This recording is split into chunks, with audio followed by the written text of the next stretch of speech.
जब दुनिया में कुछ नहीं था तब भी अल्लाह था। जब दुनिया में कुछ नहीं रहेगा तब भी अल्लाह का नाम रहेगा। और अब दुनिया में हम लोग हैं तब भी अल्लाह का नाम है।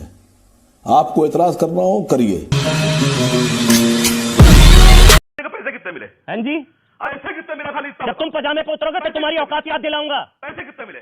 भाई पैसा हो तो क्या कुछ नहीं हो सकता। जब तुम पजामे पर उतरोगे तो तुम्हारी औकात याद दिलाऊंगा। इंसान हो बदतमीज।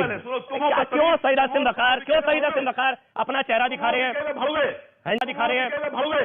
योगी आदित्यनाथ ने एक बयान दिया है। उन्होंने बोला है कि मैं गर्मी के मौसम में भी शिमला जैसा ठंडा कर दूंगा। जो पश्चिमी उत्तर प्रदेश से बयान आ रहे हैं, हाँ, योगी जी ने जो बयान दिया है कि वो शिमला की ठंडक उत्तर प्रदेश ले आएंगे, मई जून में भी ले आएंगे, इस पर एक मशवरा छोटा सा दे रहा हूँ, आपके न्यूज़ 18 इंडिया के ज़रिए से पहुँचा दीजिएगा। देखिए, वो शिमला की ठंडक यहाँ ला पाएँ ना ला पाएँ वो अलग की बात है, लेकिन वो एक काम में बहुत माहिर हैं। मेरा मशवरा ये है कि वो शिमला का नाम उत्तर प्रदेश रख दें। मस्त जोक मारा।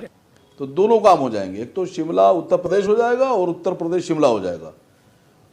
तो वहाँ गर्मी हो जाएगी, यहाँ ठंडक हो जाएगी। बढ़िया मशवरा ये है, बदल देना। वो तो माहिर हैं इसके, कितनी देर लगती है उनको।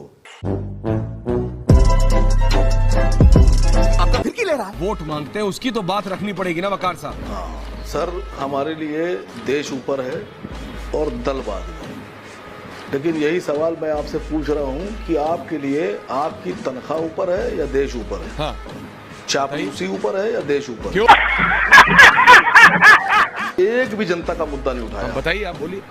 एक भी जनता का मुद्दा नहीं उठाया। आप बोलो, फिर मैं जवाब दूं। आपने कहा कि आप अपने धर्म का मुख्यमंत्री बनाना चाहते हैं। आपने बोली 4,000 रुपए महीना फीस है बच्चे की, पहले क्लास के बच्चे की।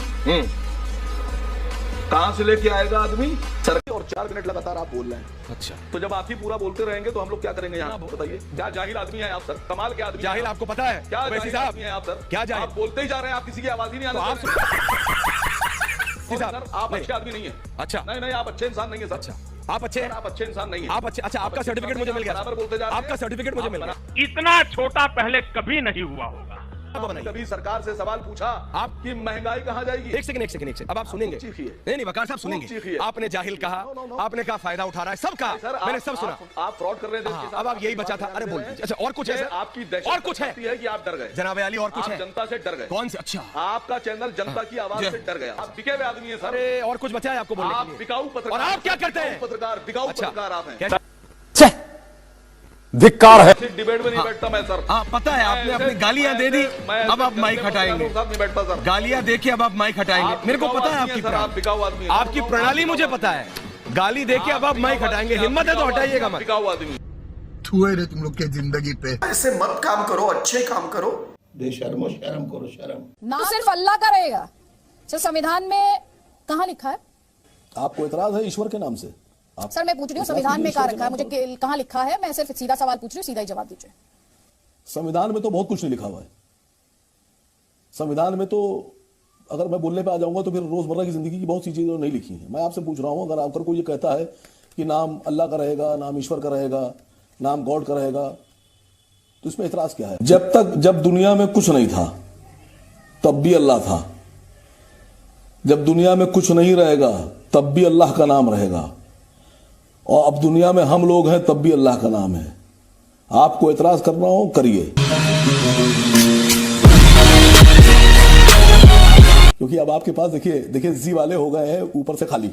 आप सर्टिफिकेट उनका दिमाग काम नहीं कर रहा है कि कैसे बीजेपी के पक्ष में माहौल बनाया जाए। और आप हम लोग को बिठा के फंसाने की कोशिश कर रही हैं। हिंदू मुस्लिम हम लोग कर नहीं रहे। You are right bro. वहां थोड़ा सा विषयांतर हो रहा है, इसलिए आपके पास ये समझने के लिए आ रहा हूं मैं। राम जी करेंगे क्या बेड़ा पार?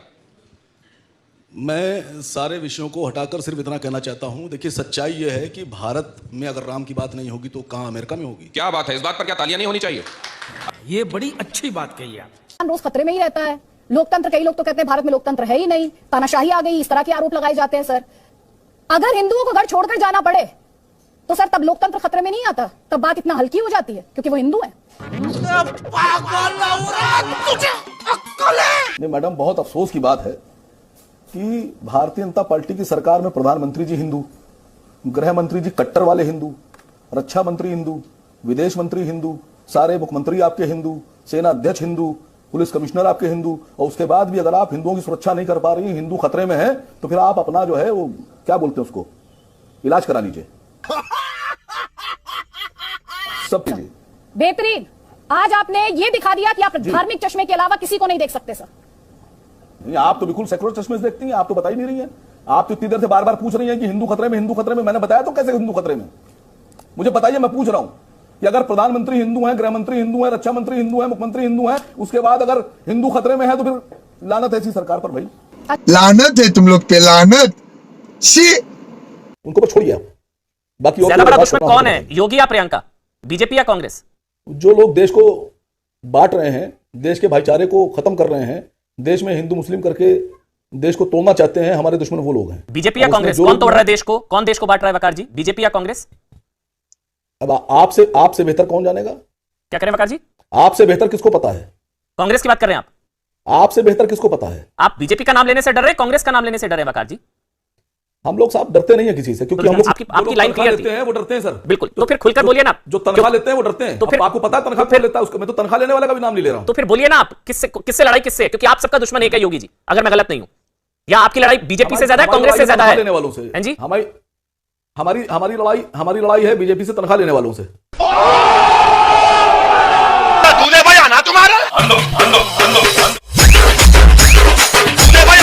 रख के समाप्त करो 10 सेकंड में। मेरे पास एक मणिपुर का व्यक्ति कल मिला मेरे को, जब मैं आ रहा था यहाँ, तो एक उत्तर प्रदेश का लेबर मिला मुझे। उसने मुझे बहुत बड़ी बात कही। उसने कहा भाई साहब योगी जी आएंगे। मैंने कहा क्यों, आपको कैसे लग रहा है? उन्होंने कहा देखो भाई साहब, ऐसा है कि हम 20 रुपया कमाते हैं तो 20 रुपया घर लेके जा पाते हैं, लाभ तो दिया सो अलग, मगर जो मैं कमाता हूँ रास्ते से कोई मेरा थैला छीन के तो भागता नहीं है।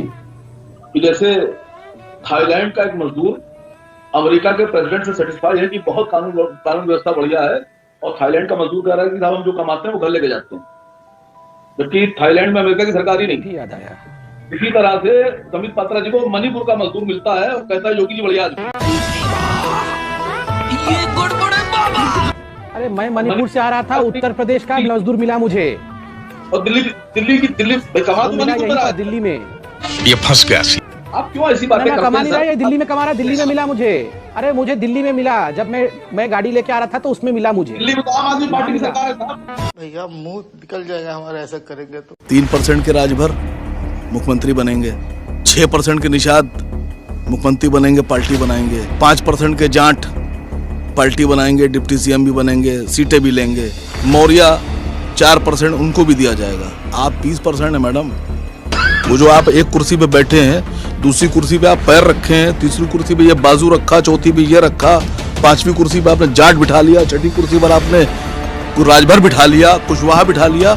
हमारी कुर्सी कौन सी है मैडम? हम खड़े रहें? क्या करें हम? मैं पूछ रहा हूं आपसे। हमारा पहला एम भारतीय जनता पार्टी को सरकार से बेदखल करना, और हमारा दूसरा और सबसे बड़ा जो एम है, निशाना है, वो है मुसलमानों को बाइज्जत सरकार में उस कुर्सी पे बिठाना जिस पे आज तक कभी किसी ने ना बिठाया है और ना बिठाने की सोचते हैं। हमने एक मांग रखी कि मुसलमानों को डिप्टी सीएम क्यों नहीं बनाया जा सकता। जो ये कहते हैं कि हमें तुम्हारा वोट तो चाहिए, हमें तुम्हारा साथ इलेक्शन में भी चाहिए, हम तुमको उस वक्त भी चाहते हैं जब हमें दरी बिछवाना है, हम तुम्हारा साथ उस वक्त भी चाहते हैं जब हमें रैली निकालना है, लेकिन हम तुम्हें कुर्सी नहीं देंगे बैठने के लिए। तो इस बार इस चुनाव में हमें और आपको यह कसम खाना है कि हमें उनसे अबकी से कुर्सी भी छीन कर लेना है। छोटे समझ में आया क्या?